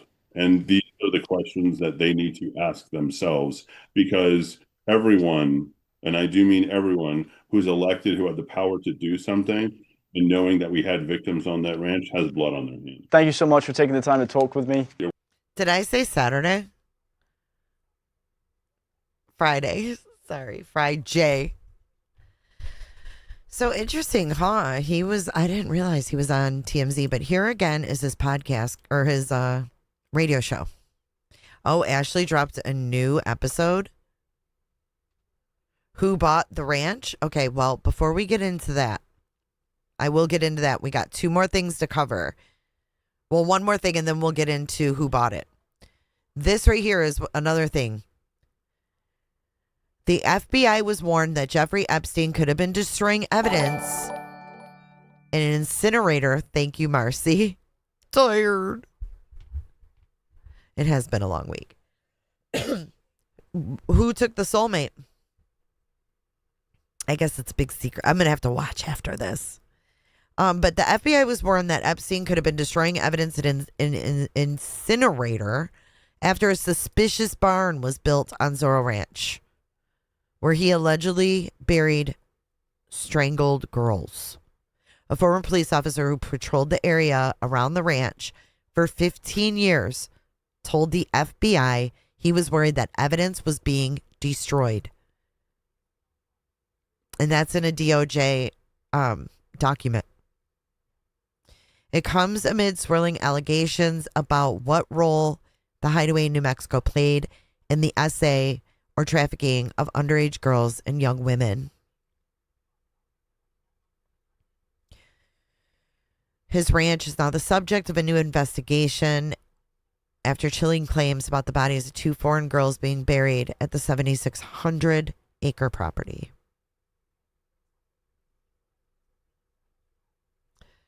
Yikes. The document was dated July 19th, 2019, just days after Epstein's arrest. And there was an FBI report log that included details of a call taken from a retired New Mexico State police officer whose name has been redacted. So in 2019, someone who patrolled the ranch, a former police officer for 15 years, told the FBI that they thought he was destroying evidence.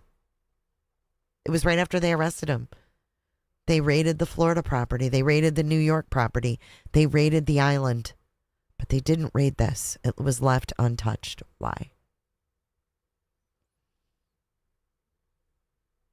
15-year employee told the FBI in 2019. That should make everybody fucking mad. It really should. It should fucking piss everybody off. It's sick. It's sick.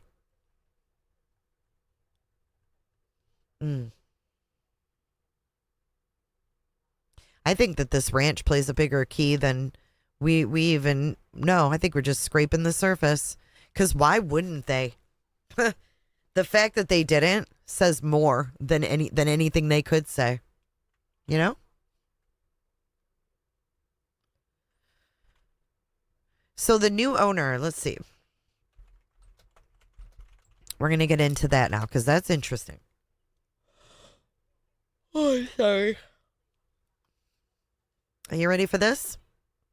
The former Zorro Ranch is now renamed San Rafael Ranch. and it's owned by the family of Don Huffines, a Texas businessman and former Republican state senator. The property was purchased in 2023 for an undisclosed sum through an LLC. So they rebranded it and they said it is, guess what? Bum, bum, bum. A Christian retreat.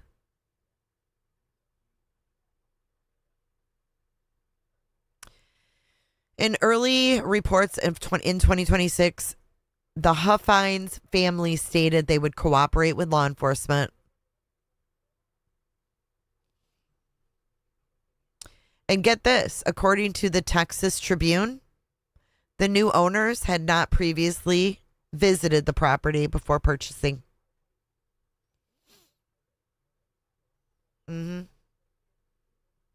Didn't even go there and see it.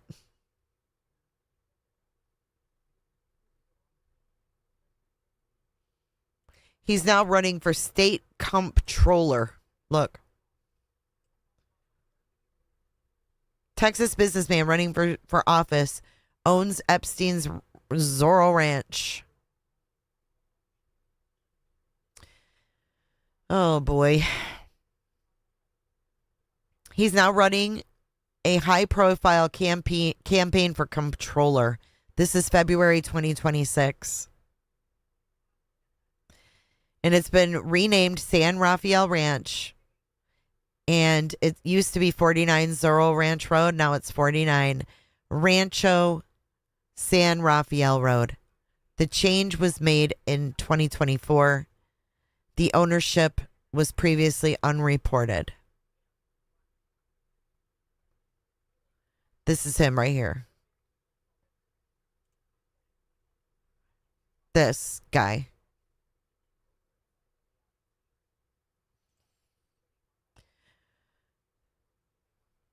In 2023, San Rafael Ranch LLC bought Epstein's sprawling property. The buyers have been private in New Mexico. Oh, look at this.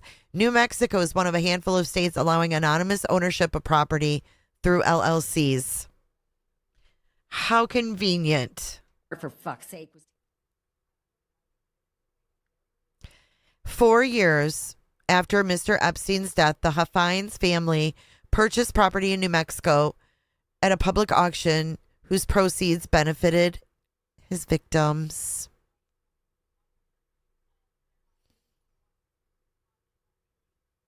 The property was valued for tax purposes in 2023 at $21 million, but representatives of the LLC protested, and court records show in December of 2024, the Santa Fe County assessor determined the value to be just $13 million. The LLC argued in part it was the notoriety of the property along with the sales price that justified a lower valuation, thus lower taxes. Public records obtained by the New Mexican ties Huffines, who owns a large real estate company in Texas, to that LLC. Receipts. Mary Catherine Huffines, whatever her name is. Look at that, though. It literally says property address 49 Zorro Ranch Road and 200 Zorro Ranch Road. Mary J. Blige, thank you so much for the $9.99. Seems 2026 is the year of exposing evil and about time. Love you too, Mary J. Blige. Pray for the world. Pray for the world. Huffin's wife appears in a copy of an 87-page document protesting their property taxes through public records request.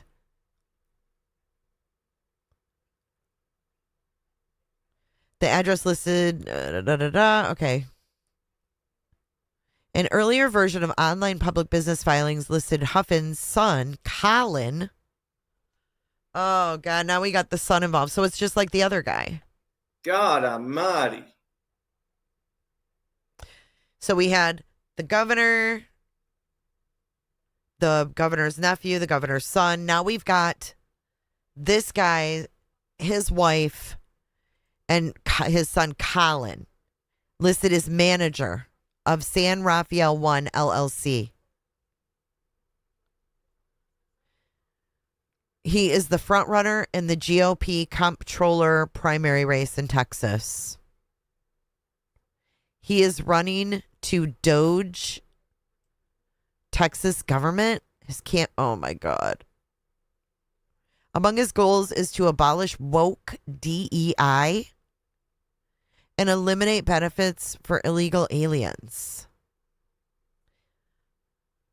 He says he's been endorsed by Charlie Kirk, along with Senator Ted Cruz, and every major conservative organization in Texas.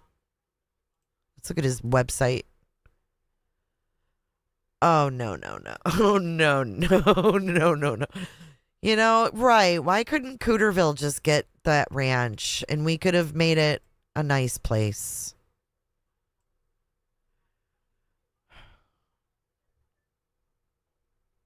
This guy owns the ranch.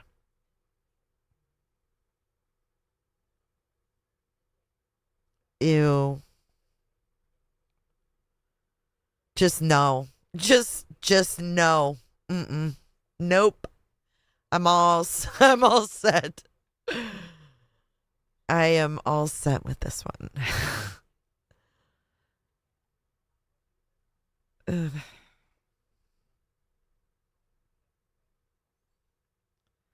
A plastic. Modernize Texas infrastructure. Promises will be kept. He has a podcast. They do, Beans. They do.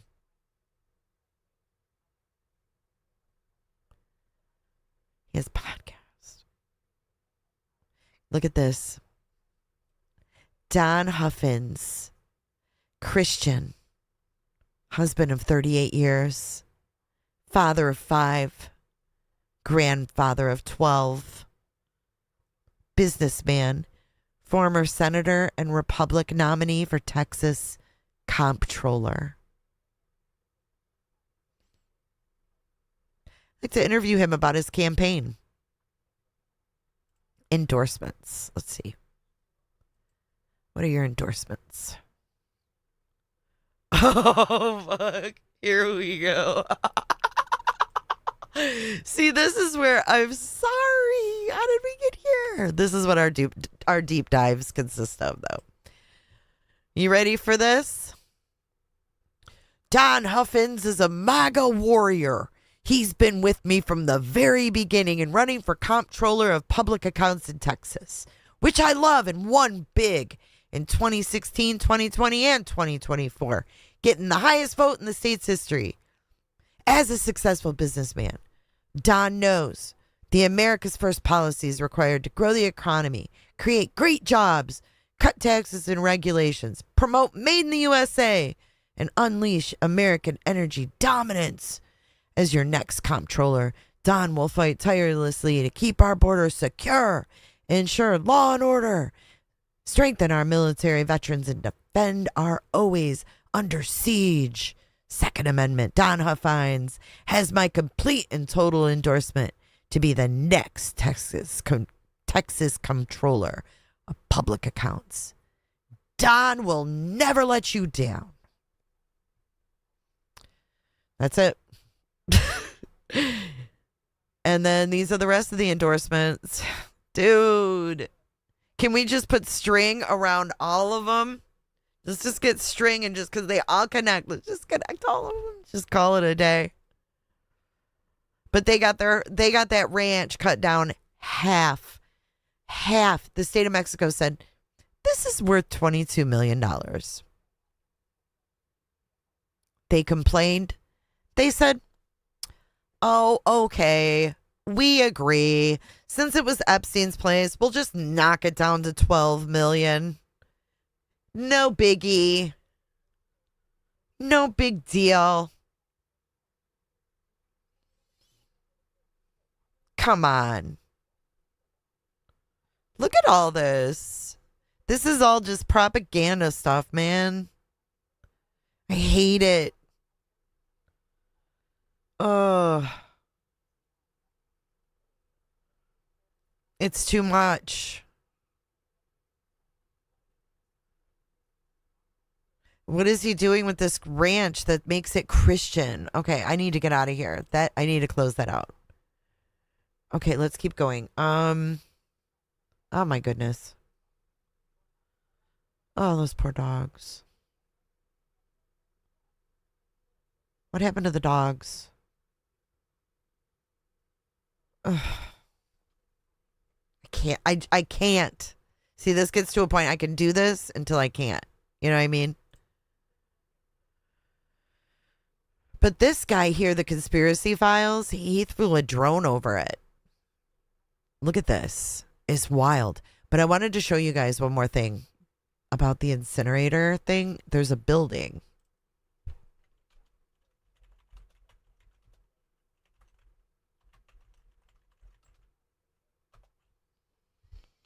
Jammers. What's up, girl? It's good to see you tonight.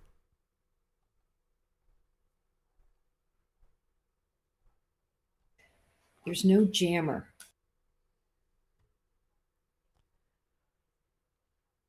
I'm trying to find a picture of the suspicious barn that they say it could be the incinerator, but I can't find one. Maybe there isn't one.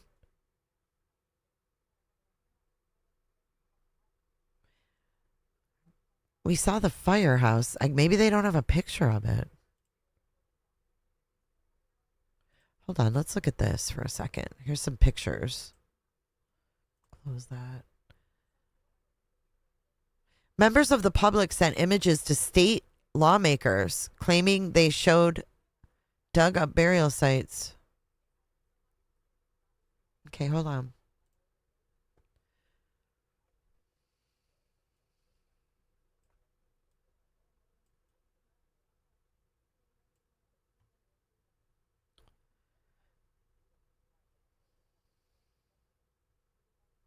Why are they saying that the tipster shared images?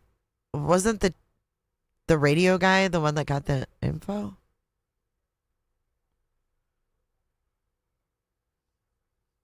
This is it right here. Hang on. I've never seen this, so bear with me.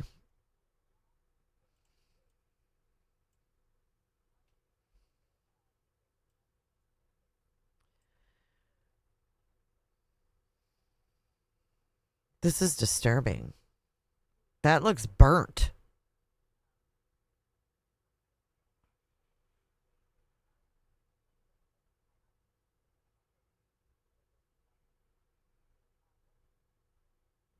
Like, what is all? Is that a pile of dirt?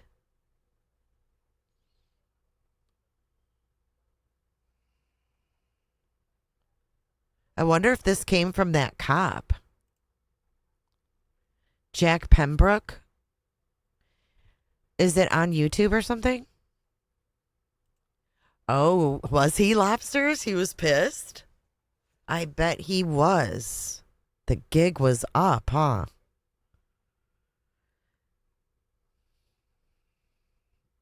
Yeah, that for sure looks burnt.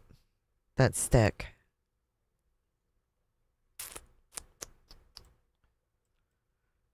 That is disturbing stuff. Hang on. Let me turn that off. I don't know what that is either. This thing. It's like, can't be a stick. It's like bent.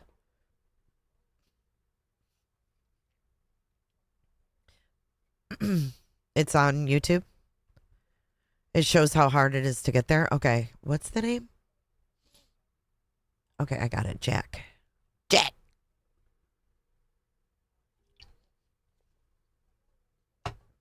Hang on. Just give me 2 seconds. Just a little tiny break here.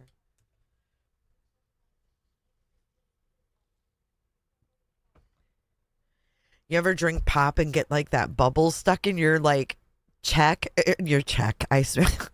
in your chest and it like hurts and you feel like you're going to die for a second. Like, damn it, Duke. Wow. Do you ever get that though? Oh my God. Like for like 10 seconds, you're like convinced you're just going to die. This is the end. And then it goes away and you're like, Wow. oh, it's horrible. It's like, I almost think to myself, I'm never going to drink pop again. And then you do.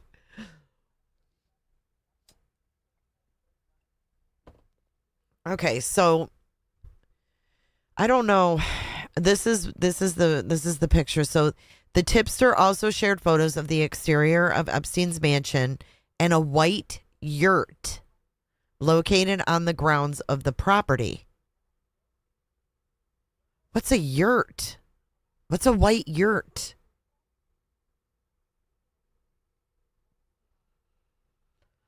Look up Hest Investments and Secrets Home Therapeutics. Oven. Oh my God. Hest Invest. Okay. Let's see what that is. Oh, a yurt is like a tent. Okay. You know who had yurts? John McAfee. You know what John McAfee said? John McAfee said if the government was smart, and this was back in the like 90s, early 2000s, John McAfee said the government was smart, they would hire the hackers. See all this cybersecurity shit we have? These boomers and people they hire can't keep up. The hackers are the ones that know every fucking thing. That's who they need to fucking hire to work with the government, are the actual fucking hackers. He's gross, but he was smart. MK Ultra subject right there. Galen sent 10 more. Woo-woo! Thank you. Seriously, thank you so much. I love it. More truth seekers. Coming in hot, just like the fajita. I have a great video I did on McAfee. Deep dive into McAfee. Video, I think, actually. Okay, what's this? Hest Investments, a Dallas-based venture capital firm led by CEO Don Huffins. A $1.8 million SPV investment in Secret Home Therapeutics to advance regenerative therapies. What? To treat heart failure and inflammatory conditions. Oh my God. Speaking of that, you guys want to see another rabbit hole? Bill Gates is making butter. Thank you to Gay Lynn for sending me this. Bill Gates is making freaking butter, y'all. Savor, a startup producing lab, made butter from carbon dioxide and hydrogen rather than cows or plants. Yep. Good old Bill. Good old Bill.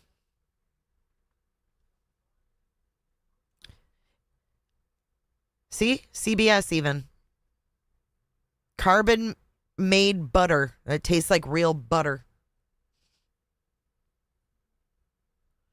Okay, let's go back to the defibrillator. Thank you for that, though. I mean, I totally am like, I'm all about these things you guys send me. This is crazy. This is insane. Look at this.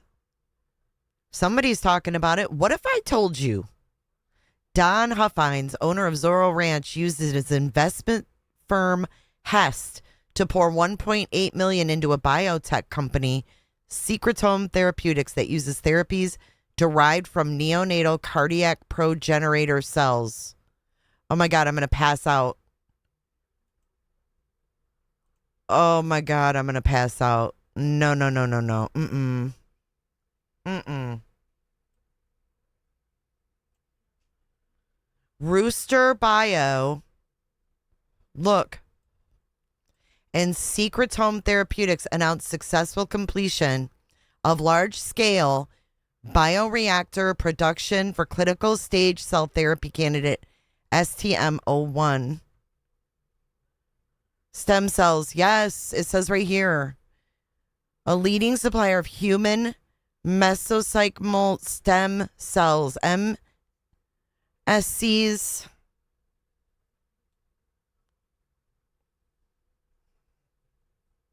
Look, it says right here. From neonatal cardiac progenitor cells.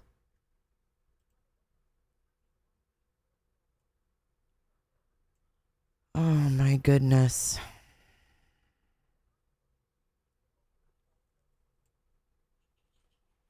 And he's using this as a Christian camp, a Christian ranch.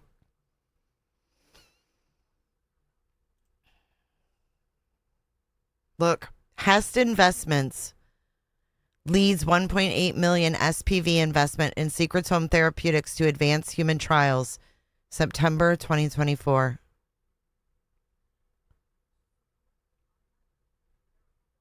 Unbelievable. Oh my God. Okay. Where were we? I don't even remember. Did we already look at this? I think we already did this one. Okay, let me close some of this stuff out because I'm getting confused. Okay, we did that. Okay, we're on the yurt. Okay. The tipster shared photos of the exterior of Epstein's mansion in a white yurt located on the grounds of the property, as well as pictures of a defibrillator. A defibrillator? Oh my God. And a statue of a man of African appearance purportedly taken from inside the tent. In the white yurt, they must have been doing rituals where they felt like they needed a defibrillator, the person wrote. Oh my God. I can't.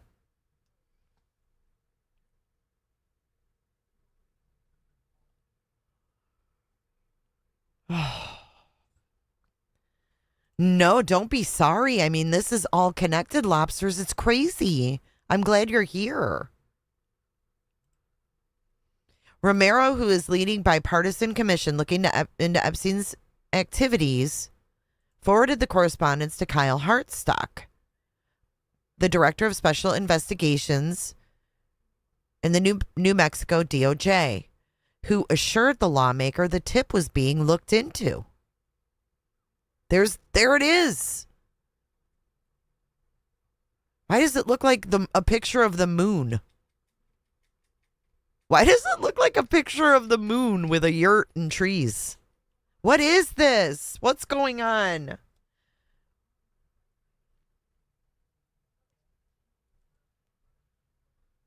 Oh, God, this is some really sick, deep shit.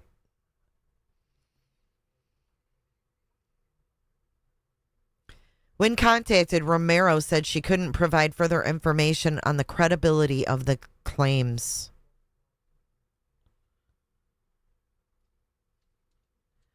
That is really disturbing.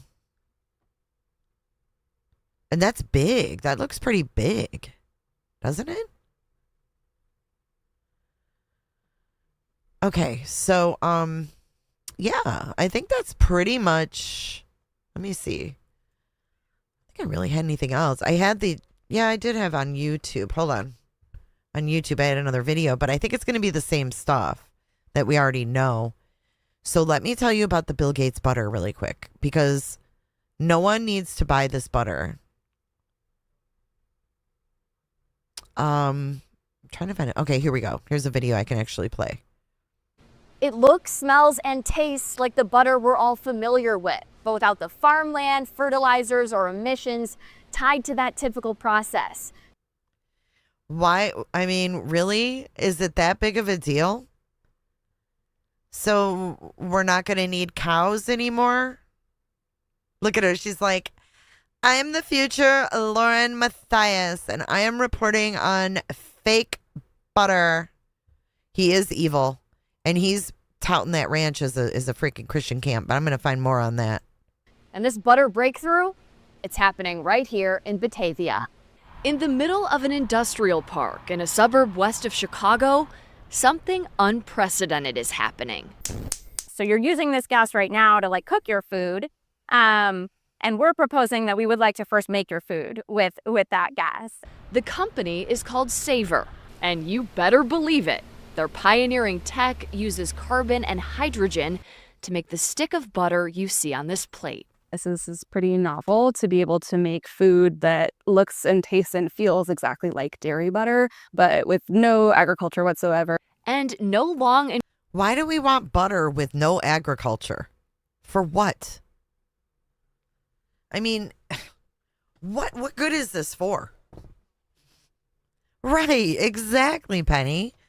It's disgusting. Probably just more shit that will give us cancer. ingredient no. list the average person can't pronounce. It's really just our fat, some water, a little bit of lecithin as an emulsifier, and some natural flavor and color. How? Fats are made up of carbon and hydrogen chains. The goal here? Replicate those chains without animals or plants. And they did it. They tell me to simplify. They take carbon dioxide from the air and hydrogen from water, heat them up and oxidize them. The final result? It looks like a wax. Oh, looks like a wax. Yum. I bet that's healthy. Like a candle wax at first. But they're fat molecules, like the ones in beef, cheese, or vegetable oils. Sustainability is why we are here. It's all done releasing zero greenhouse gases, using no farmland to feed cows. We're not at full capacity in this facility yet. And even though we're standing in a factory setting, And in addition to the carbon footprint being much lower for a process like this, right? The land footprint is Heck like says 0 out of 1,000 5. times lower than what you need in traditional agriculture. So this is who Bill Gates is, investing in. I know what you're thinking. I think we need to taste this. I would love for you to taste this. How does it taste? I love butter, so I'm going to take a really healthy amount. Admittedly, I wouldn't eat that shit. surprisingly, like butter. Cheers.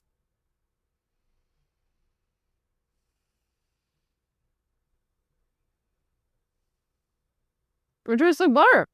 Another reason they say this makes an impact, no palm oil, a significant contributor to deforestation and climate change. That's not all. Of the 51 billion tons of greenhouse gases emitted every year, 7% is from the production of fats and oils from animals and plants. Hey, Tammy. So when could you get a taste yourself?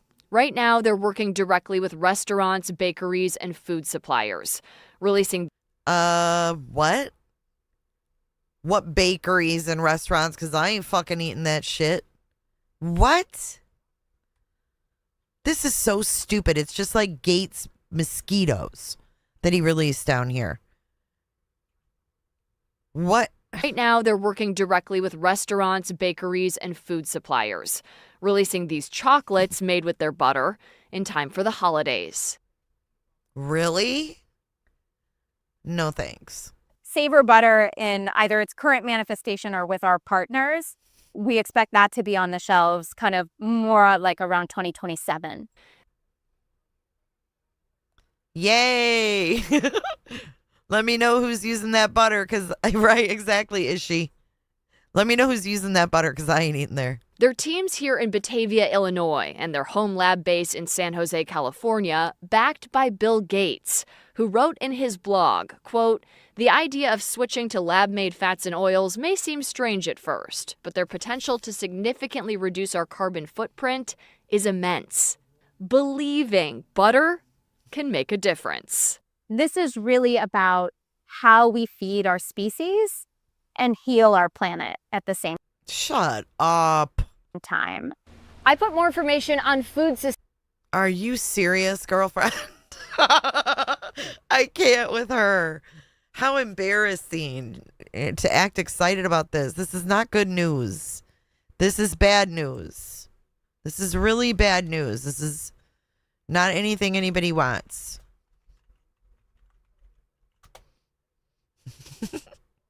You guys, what the fuck? I love seeing your reactions in chat. It cracks me up.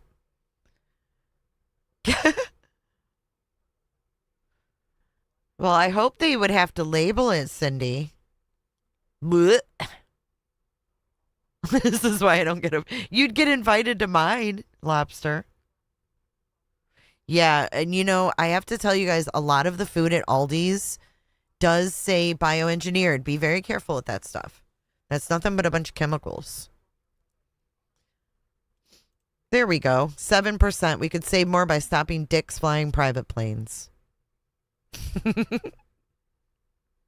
Listen, she's like, this is how we can make a difference. Sustainability and how this could impact our food industry moving forward in the story that's up on our website right now, where you'll also find more information about. Oh, fake butter. Okay, so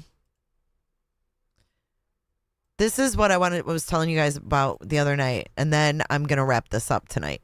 But this one is about the mosquitoes I told you about. So Bill and Melinda Gates Foundation, heavily involved in funding and promoting innovative mosquito control technologies, primarily to eradicate malaria and other diseases like dengue and Zika. This work included funding for genetically modified mosquitoes and bacteria-carrying mosquitoes, with the ultimate goal of reducing disease transmission and saving lives. The World Motherfucking Mosquito Program. So the ones in Florida, let me see. Mosquitoes, Florida. I want to tell you how many they released. The Bill and Melinda Gates Foundation funds Oxitec, a company that released genetically modified mosquitoes in the Florida Keys starting in 2021 to reduce populations of the disease-carrying insect. These male mosquitoes carry a gene that kills female offspring, aiming to combat dengue and Zika. But they are not linked to recent malaria cases. In other words, it was for no reason. It was for no reason. And these mosquitoes are small and they bite you, and they're not like regular mosquitoes. They literally burn. They burn. They itch and then they burn, like burning, like fire ant burn. It's not normal. It's horrible. Yes, he's in the Epstein files. He sure is. Here, let's take a look at that real quick.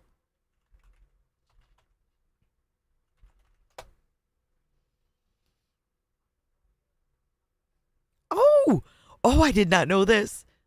Oh, shit. We are watching this. Look. Congressional testimony. Gates is scheduled to appear before the House Oversight Committee on June 10th to discuss his dealings with Epstein. Oh, boy. Oh, boy. Oh, my God. I've seen Melinda's interview. Yeah, the UFO stuff's a joke. Release the Epstein stuff. Okay, we'll be watching that. Oh, yeah. Oh, yeah. Oh, yeah. Answer the question, sir. That'll be good. There was another one in May that I wanted to watch. I can't remember who it was. But anyways, yeah, so he's going to be testifying. That's great. That's great. It's about time. So Gates acknowledged that meeting with Epstein was a serious error in judgment and a huge mistake. However, Melinda said that was a factor in their divorce. In 2026, at a foundation staff meeting, Gates admitted to having two extramarital affairs, one with a Russian bridge player and another with a Russian nuclear physicist, which he said Epstein later learned about. He maintains he never visited his private island or attended parties and limited their meetings to dinners to discuss potential philanthropy.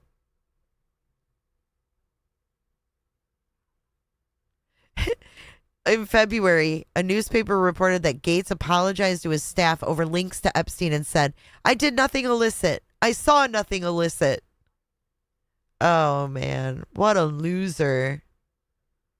What a loser. I don't know, Northern Beans. I want to see who's going to be testifying at the House Oversight Committee, though. Upcoming meetings. Because there was one in May I wanted to watch. Schedule. This is where you get the tea, guys. You got to watch these meetings. Who was it? It wasn't Dow. It wasn't that. Wasn't that. I don't know. There was something I heard that was coming up, but I don't know.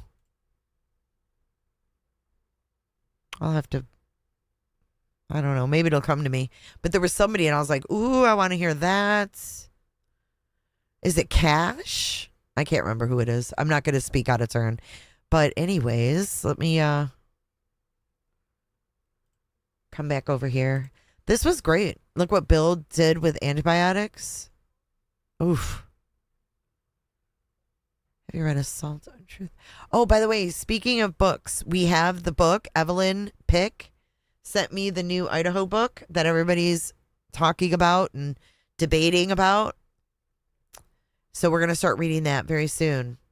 I was hoping this weekend, but I don't know, with Mother's Day weekend, I think that I've got stuff going on, so I'm not sure what's happening yet. What are you guys doing for Mother's Day? Happy Mother's Day to all the mothers, by the way, if I don't see you before then. I hope you guys have a great Mother's Day. Whether you're a fur mommy or a human mommy, whatever it is. He gave his, yes. I did know that. That he gave his wife an STD. Hey, Rollins. No, I'll be live. I just don't know when yet because I got to figure out my plans for the weekend. I got to talk to my kids. It's your birthday tomorrow?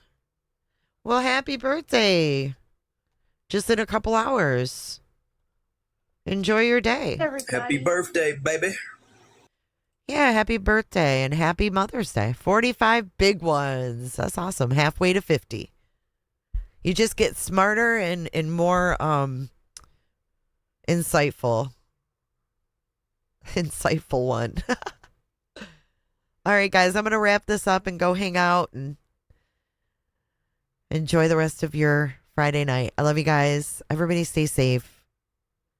Please lock your doors and be kind to one another. All right? I'll see you guys in the next one.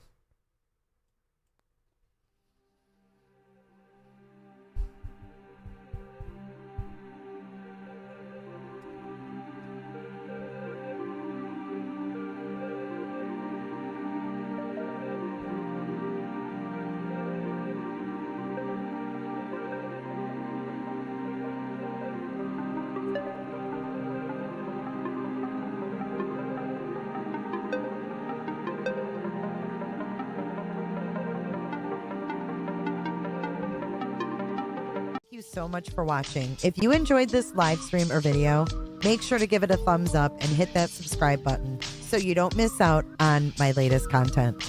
Want to take it a step further? Bring it all in. And join our community clickers by becoming a Patreon or a YouTube member. You'll get exclusive access to our Discord server, special channel perks, and much more. Until then, I'll see you in the next one. Click. It's real easy, man.